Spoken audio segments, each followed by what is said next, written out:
যৌতুক নিতেছস private car? অশিক্ষিত মূর্খ বর্বর, এই যুগে কেউ যৌতুক নেয়? এটাকে গিফট বলে, গিফট গিফট। গিফট ওটাই যৌতুক। আবার কয় যৌতুক, তোর কিন্তু কান শালা এলাম বেড়া। গিফট তাহলে তো ভালোই হয়। প্রাইভেট কার যদি যৌতুক পাস, ওটাই ললি, মনে কর যে বাদামের মতো না ঘুরিয়া কাম কাজ করলি, টিপটুপ মারলি, এটা ভালো হয়। এই বেড়া, ভাড়া মারবো কেন? ওটা আমার পার্সোনাল প্রাইভেট কার। আমি আমার বউকে নিয়ে ওটাতে করে ঘুরবো, মাঝে মাঝে তোদেরকে নিয়ে ঘুরবো। যাক বন্ধু, আমার ঘোরার লিস্টে নামটা আমার রাখছে।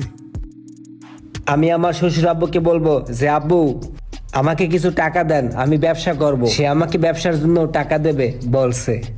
মামা তুই ভরপুর যৌতুক লইতেছস। হ্যাঁ বুঝছি। এই যৌতুক কি? গিফট বল, গিফট। এটাকে গিফট বলে। ও গিফট নিতেছস, যৌতুক না, গিফট ভালো।